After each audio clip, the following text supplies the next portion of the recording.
Dear students,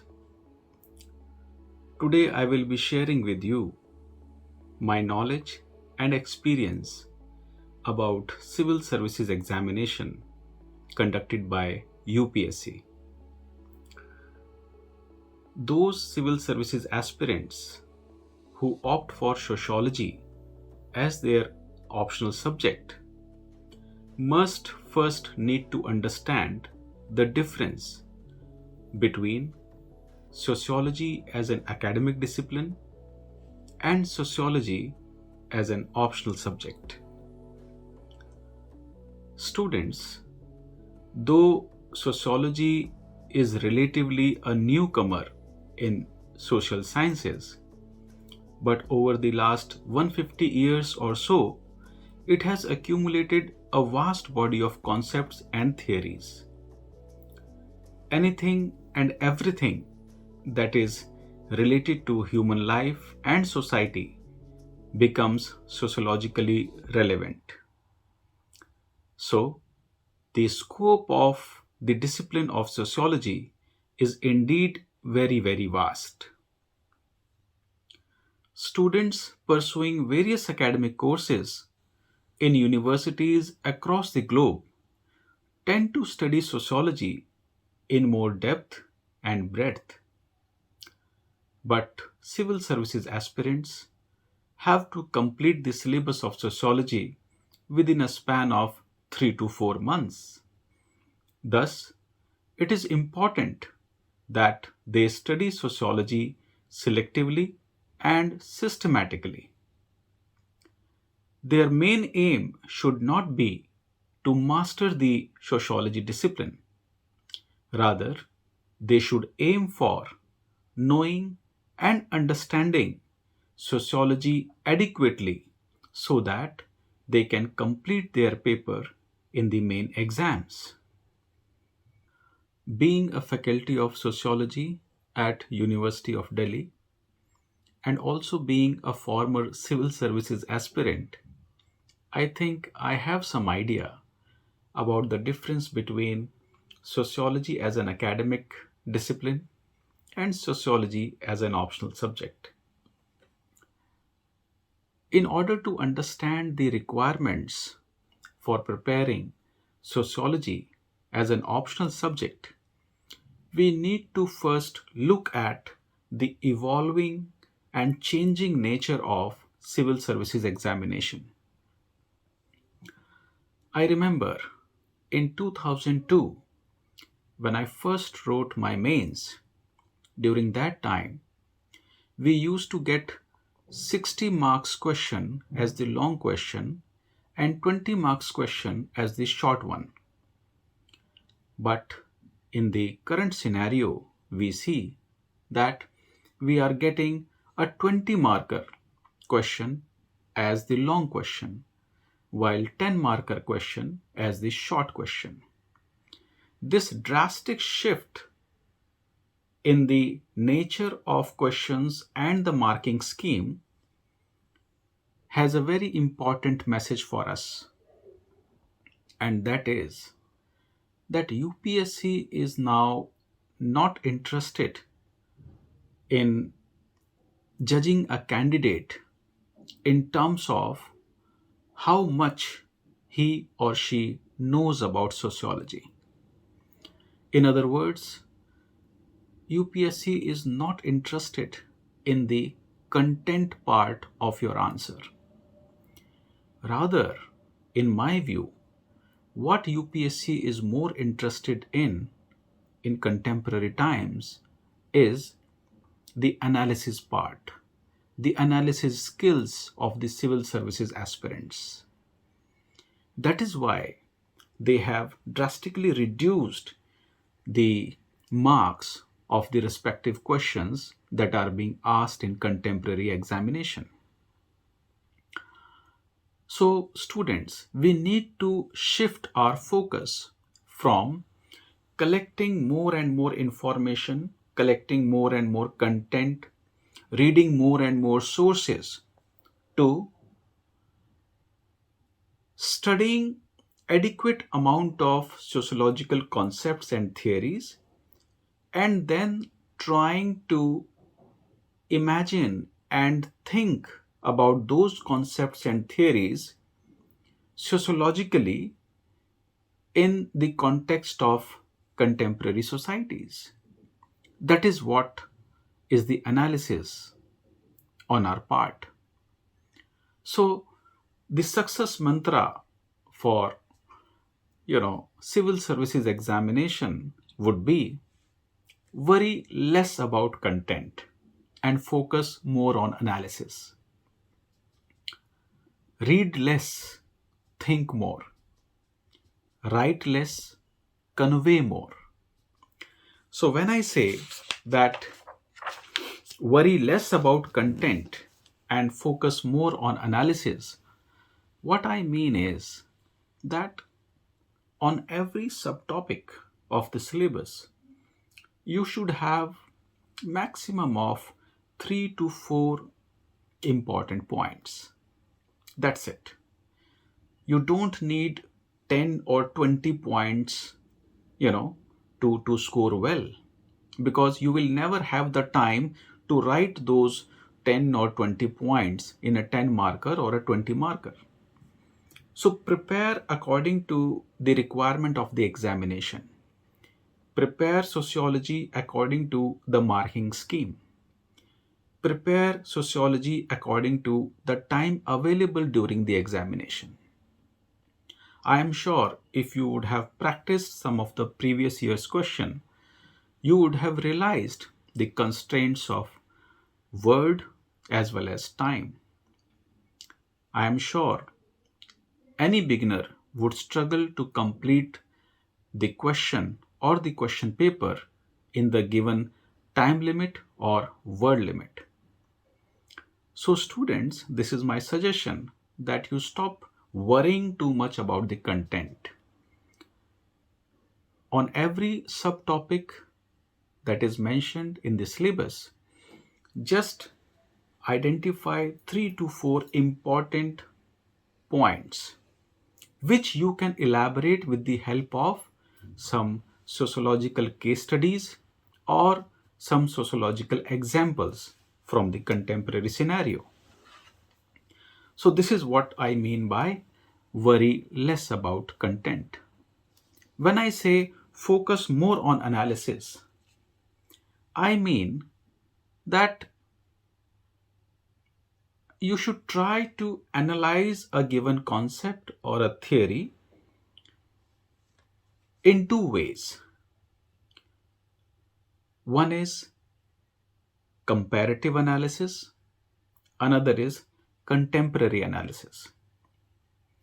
So when I say comparative analysis, I mean that you should try to compare the concepts or theories given by one particular sociologist with that of other.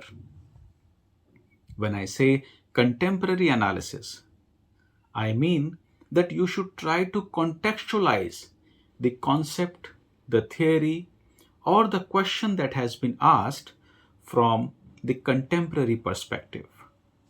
In this way, you can make your answer an analytical answer, and this will definitely enhance your marks in the main examination. And students, always remember that it is just a matter of one single mark that will be the deciding factor in your selection.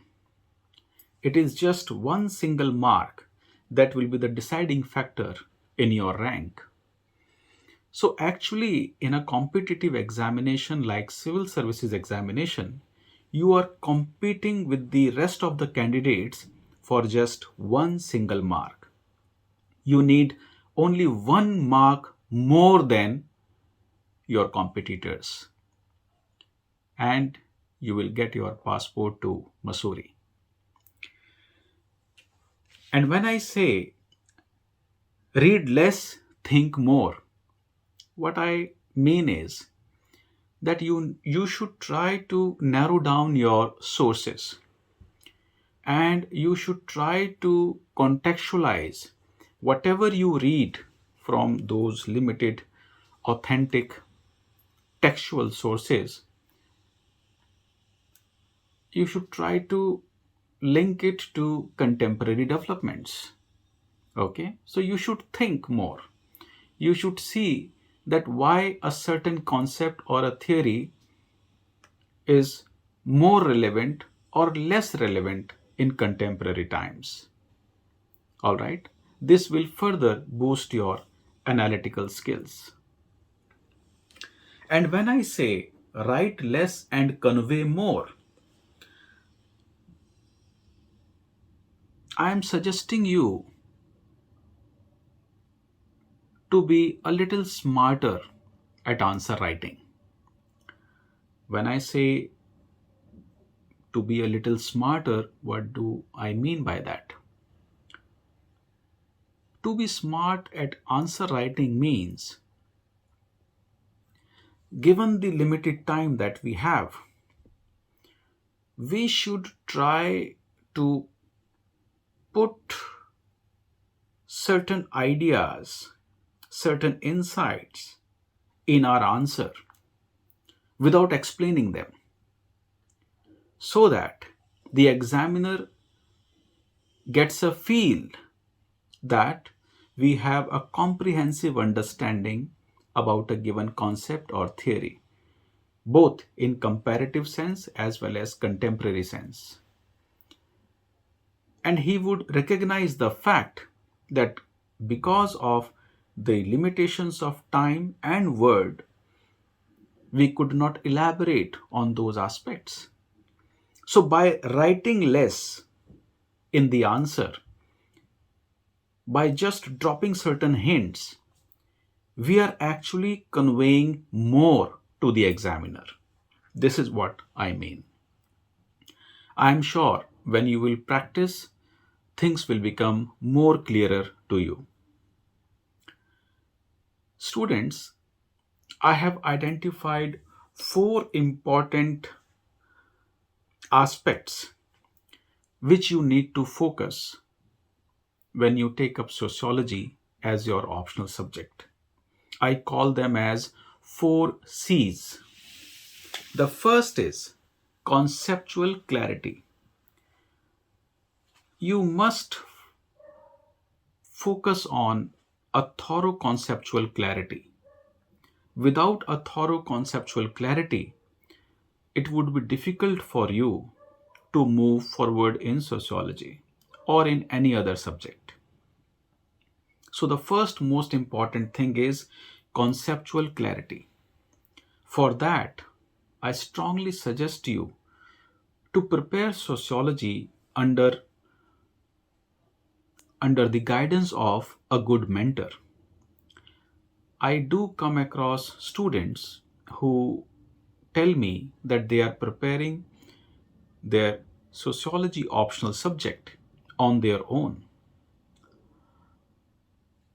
I generally do not advise self study, especially of optional subjects. Optional subjects require a thorough understanding, complete conceptual clarity, and not only that, a significant amount of answer writing practice. Because ultimately, it is not what you know, but what you write that will fetch you marks. So, the first most important factor is conceptual clarity. That is our first C. Second C is conceptual interlinking. You must learn to interlink various concepts and theories. This is also what I earlier explained as comparative analysis. The third most important factor is contemporary relevance. That is, whatever concepts and theories you are studying, you must try to contextualize them from contemporary developments. The fourth C is correct sociological articulation.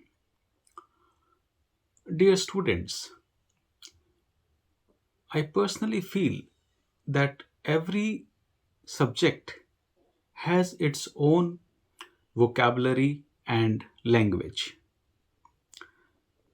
While writing sociology answers, I strongly suggest civil services aspirants to write their answers in sociological manner. When I say writing an answer in a sociological way, I basically mean that a candidate must use sociological terminology, its vocabulary, while writing the answer. The best way to grasp sociological terminology and vocabulary is to read good textbooks. Most of the candidates tend to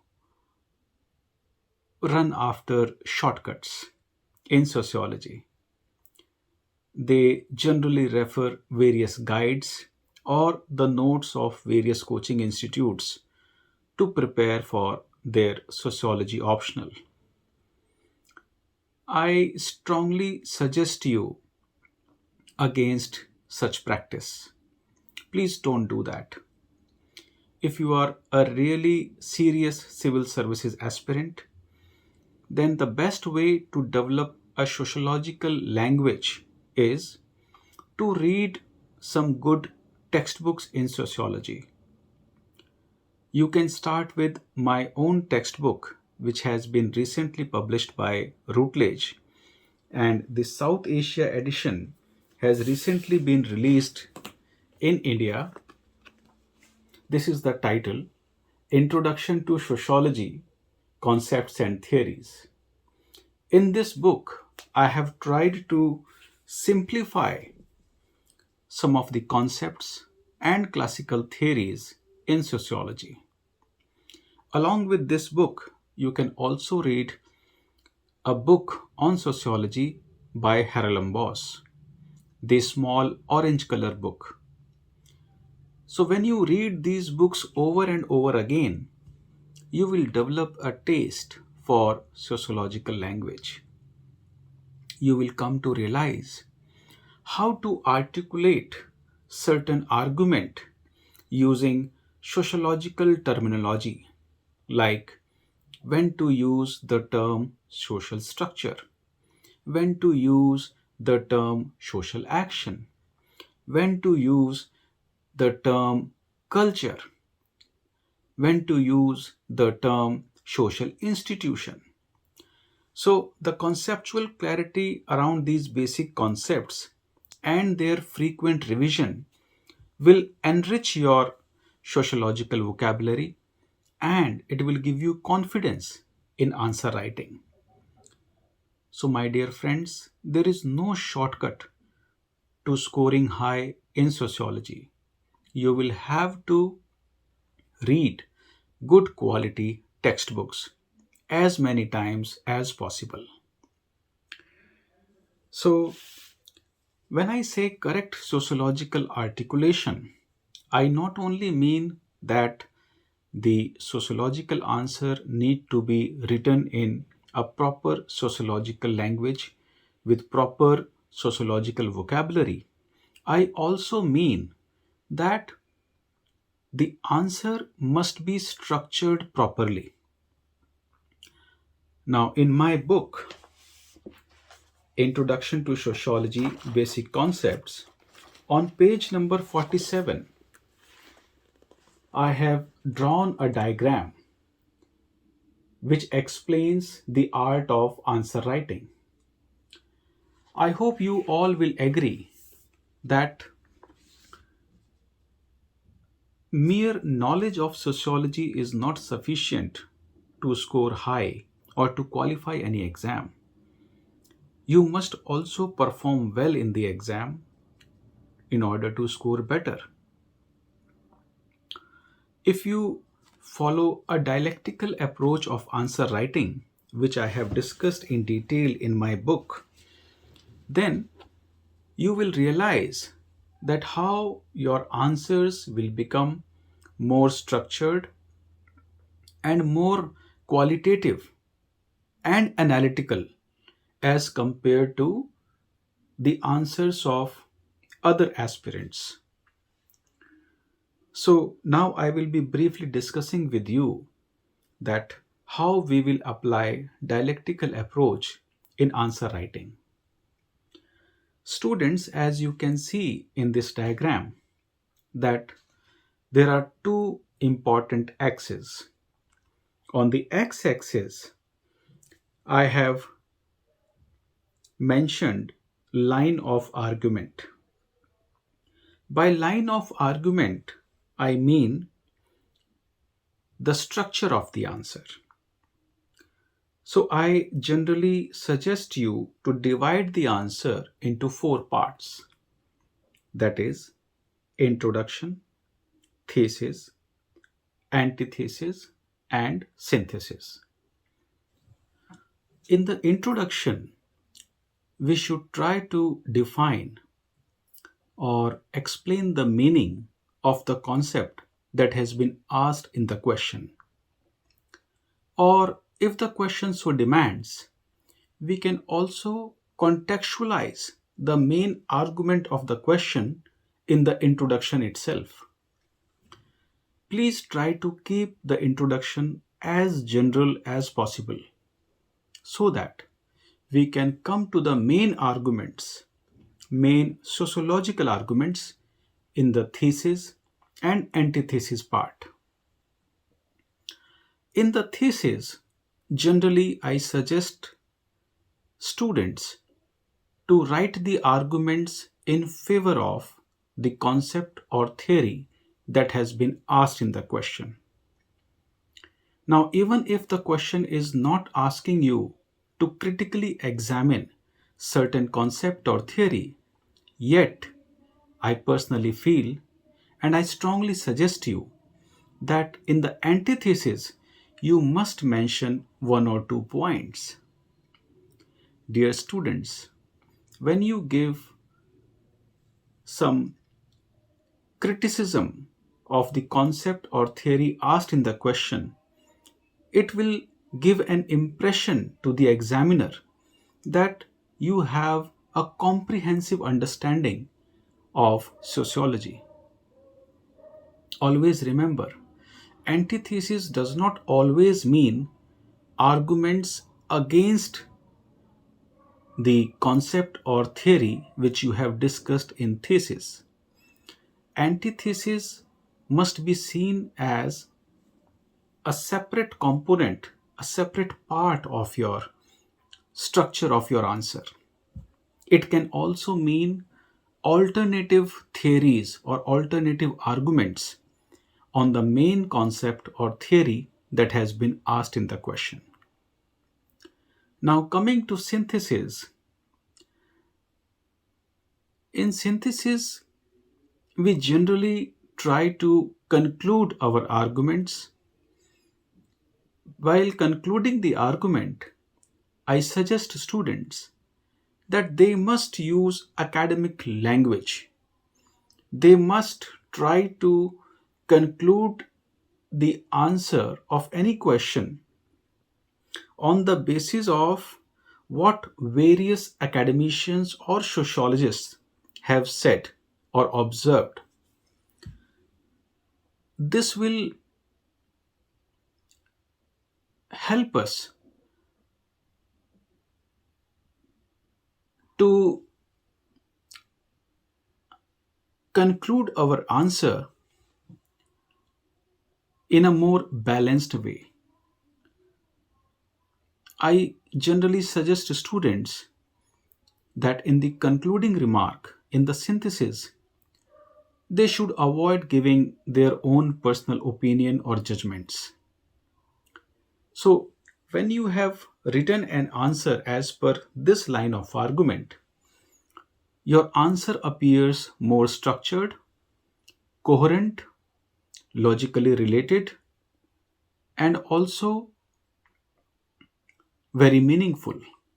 On the y axis, I have mentioned level of analysis. When I say level of analysis, as I have already discussed in the lecture, I am referring to two types of analysis. One is comparative analysis, another is contemporary analysis. So, your marks in the main exam would largely be a reflection of how you have balanced your line of argument with your level of analysis.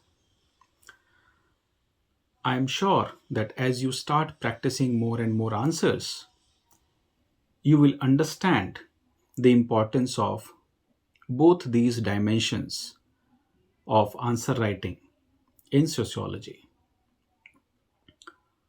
Now, before I conclude my lecture, I want to just caution those candidates who take up sociology as their optional subject with some myths about it.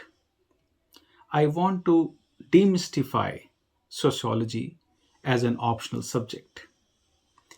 Many civil services aspirants generally take up sociology thinking that it is an easy subject. I want to just tell them that sociology is as easy as mathematics or physics. Dear students, no subject is easy or difficult. What matters the most is your interest, your aptitude for that particular subject. So please don't take up sociology thinking that it is an easy subject. The second myth is that sociology is a very scoring subject. I again want to caution you here because sociology is as scoring as any other subject. No subject is more scoring or less scoring by itself. It is the candidates, it is the students whose hard work, whose result define a subject as more scoring or less scoring. So, sociology would be scoring for you if you study sociology systematically, if you prepare sociology in a rigorous manner, if you practice regular answer writing under the guidance of some good mentor, then definitely sociology will appear relatively easier and relatively scoring. The last myth that students have about sociology is that sociology is non technical. That is why a majority of non sociology background candidates opt for sociology. I again want to caution you that, like every other discipline, sociology also has its own technicalities. It has its own language, it has its own terminology and vocabulary. So, when you write a sociology answer, the chances for scoring good marks increase when you write a sociology answer sociologically. And there comes the technicality part. As I have explained you earlier also in the video, that while writing a sociology answer, you should be very careful about your sociological language. You must use sociological terms, concepts.